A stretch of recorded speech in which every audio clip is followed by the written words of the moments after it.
Sir wait wait wait पीछे वाला बस थोड़ा बहुत आगे हो गया।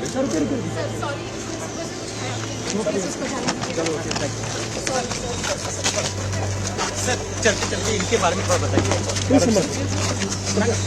कुत्ता कम से कम 10-12 साल से हमारे पास है। गोवा से लेके आया था, हम लोग पिकनिक गया था तभी। अभी हमारा गार्ड लेके आया था, अभी तक वो चल रहा है अच्छा खासा, कुछ प्रॉब्लम नहीं। ये अभी 11 साल पहले अपना जो सिक्योरिटी गार्ड लोगों ने लेके आया था। रतन टाटा से कैसे प्यार करते थे, कैसा लगा? नहीं इनसे बहुत लगा है और कुछ नहीं बोल सकते। गोवा, इसका नाम गोवा क्यों रखा? ये गोवा से आया, इसके लिए गोवा राम रखा है। Thank you. मैंने किसी को अभी बोला कि मैंने जब अपने पहले पिताजी और फिर उसके बाद माताजी को खोया है, आज मैंने तीसरा पेरेंट खोया है।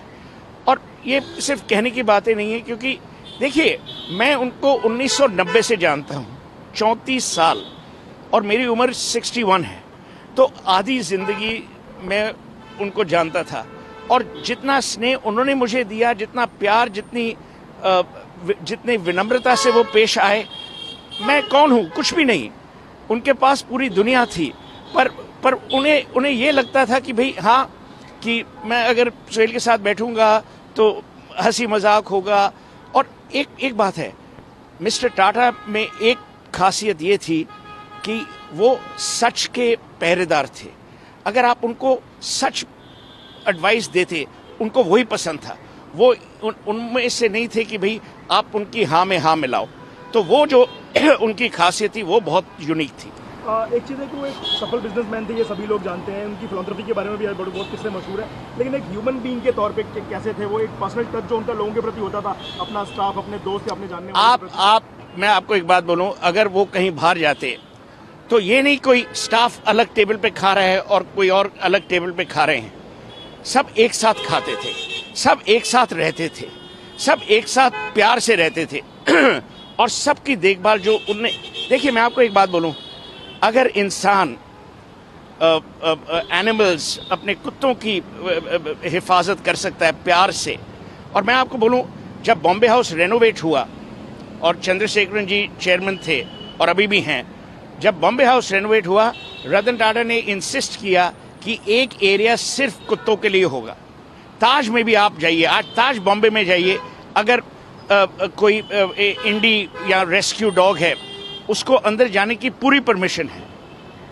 ये इंसानियत है। इंसानियत ये नहीं कि आप सिर्फ अपने लोगों में अच्छे रहें, पर इंसानियत ये होती है कि जब तबके का सबसे जो वीक आदमी है उसके साथ आपका जो व्यवहार है वो इंसानियत है। सर बिजनेसमैन तो बहुत सक्सेसफुल थे, उन्होंने मनी फोल्ड बढ़ाया, जो पूरा रेवेन्यू था अपने ग्रुप का, लेकिन इंसान के तौर पे बहुत सफल है। आपने बताया हमेशा उन्होंने बिजनेस के ऊपर देश को तरजीह दी। अगर बिजनेस में फायदा हो रहा है और देश के नुकसान में तो उसको छोड़ देते। मैं आपको एक बात बोलूं, मैंने ये लिखा भी हुआ है, 2008 में मैंने लिखा था। मैं नरेंद्र मोदी जी के घर था गांधीनगर में, तो उन्होंने मुझे पूछा कल कहाँ जा रहे हो? तो मैंने कहा बम्बई। तो उन्होंने कहा जब रतन टाटा को अगर मिलोगे तो मिस्टर टाटा को बोलना कि नैनो यहाँ ले आए। तो मैंने ये मैसेज कम्युनिकेट की। उसके बाद, और ये नरेंद्र मोदी की भी you have to give him credit, उसके बाद पूरा वो जो सनद एरिया था वो ऑटो हब बन गया। पर क्यों मिस्टर टाटा ने नैनो क्यों शुरू की? नैनो इसलिए शुरू की क्योंकि एक दिन जब वो ड्राइव कर रहे थे, उन्होंने देखा कि एक परिवार एक स्कूटर पे भीग रहा है। तो उन्होंने कहा हम लोग 1 लाख की गाड़ी क्यों नहीं बना सकते, और वही हुआ। पर मैं अब ये बोलना नहीं चाहता, कंपटीशन ने एक बहुत ही भयानक रोल प्ले किया था, उसके बारे में ये अभी समय नहीं है बोलने का। एयर इंडिया जब वापस आया 2022 में, उनके मन में जो खुशी थी, क्योंकि आप याद रखिए उन्होंने जितना एयरलाइंस में इन्वेस्ट किया है, और एयरलाइंस को वो इतनी अच्छी तरह जानते और कोई नहीं जानता। उन्होंने चेयरमैनशिप से रिटायर होने के बाद जब फुल टाइम वो नहीं काम कर पा रहे, तो उनकी जो छोटे इन्वेस्टमेंट जहाँ भी लगाए वो सारे बहुत अच्छी तरीके से। वही तो मैं आपको बोल रहा हूँ, वो क्योंकि रतन टाटा भारत और भारतीय में विश्वास करते थे। जब मोदी जी ने स्टार्टअप इंडिया किया, उसके कई साल पहले रतन टाटा ने इन्वेस्ट किया, और रतन टाटा जानते थे कि जहां वो इन्वेस्ट करेंगे उन लोगों की बिजनेसेस में और लोग इन्वेस्ट करेंगे। इसी भरोसे पे कि रतन टाटा ने इन्वेस्ट किया, तो उन्हें प्रोत्साहन किया, उन्हें इंकरेजमेंट दी। ये कोई नहीं करता। उनके बारे में कई सारे ऐसे छोटे किस्से हैं जो मशहूर हैं कि जब उन्होंने एक छोटे ह्यूमैनिटेरियन टच के लिए कुछ बहुत बड़ा एक स्टेप लिया हो, जैसे अभी आप हमें बता रहे थे कि उन्होंने किंग चार्ल्स का एक न्योता ठुकरा दिया था क्योंकि तो किंग चार्ल्स ने उस टाइम प्रिंस चार्ल्स थे, बकिंगम पैलेस में उन्हें लाइफ टाइम अचीवमेंट अवार्ड देना था। तो मैं 3-4 दिन पहले लंदन पहुंच गया, तो टाटा साहब का मुझे मिस कॉल्स आई। तो जब मैं एयरक्राफ्ट से निकला, मैंने उनको फ़ोन किया। उन्होंने कहा देखो मैं बकिंगम पैलेस नहीं आ पाऊंगा। मैंने कहा क्यों? नहीं, टीटो बीमार है। टीटो उनका जर्मन शेफर्ड। मैंने कहा मीन्स? ही सेज नहीं। तो मैंने उस टाइम प्रिंस चार्ल्स को जाके बोला। उन्होंने कहा देखो ये है इंसान जो हर आदमी, हर कुत्ते, हर पशु के बारे में सोचता है, ये इंसानियत है। सर आप उनके काफ़ी करीब थे, उनके हर पहलू से आप वाकिफ थे। अच्छे बिजनेसमैन, एक सक्सेसफुल पायलट, अच्छे इंसान, एक अच्छे कंपनी के लीडर। आप कैसे चाहते हैं कि दुनिया उनको याद करे, रतन टाटा को, पद्म विभूषण रतन टाटा, बिजनेसमैन रतन टाटा, ये किस तरीके से? भारत का रतन, बस वो यही चाहते थे कि लोग उन्हें प्यार से, विनम्रता से और मोह से याद करें। उन्हें कोई अवार्ड ऑनर जो थी, कोई अवार्ड ऑनर ऐसी नहीं है जो उन्हें नहीं मिली। वो भारत के रत्न हैं, भारत के रत्न रहेंगे।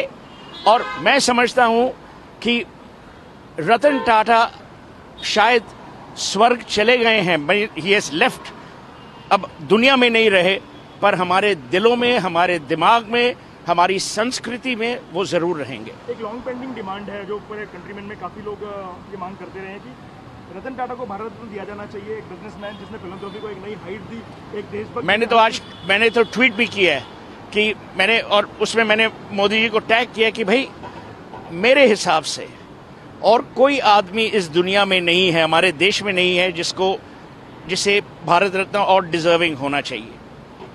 हाँ सर, ऐसे मौके पे कई सारी ऐसी चीज़ें हैं जो लोगों को याद आती हैं और वो भावुक कर जाती हैं। आप भी थोड़ी देर पहले हमारे साथ बात करते हुए भावुक हो रहे थे।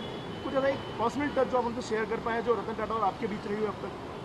वो मैं शेयर नहीं करूंगा, पर मैं सिर्फ यही करूं, जैसे मैंने आपको कहा कि मेरे लिए वो पिता समान थे, दोस्त थे। और उससे ज़्यादा मैं आपको क्या कहूं इस समय पे जो चोट सिर्फ मुझे नहीं, ये गलत बात है कि सिर्फ मैं भावुक हूं। आप देखिए, आप लोगों से पूछिए, मैंने ऐसा कभी नहीं देखा। और ये रतन टाटा का बड़प्पन है। सर टाटा ग्रुप का बिजनेस और टाटा ग्रुप के जो फिलंथ्रोपी प्रोजेक्ट है उनका फ्यूचर आप यहाँ से किस तरीके से देखते हैं? बहुत बढ़िया, क्योंकि चंद्रशेखरन जी जो चेयरमैन हैं और नोएल टाटा और मेली मिस्त्री जो टाटा ट्रस्ट में है, वो देखेंगे कि जो लेगेसी टाटा हाउस की है, हाउस ऑफ टाटा की है, वो क़यामत रहे। सॉरी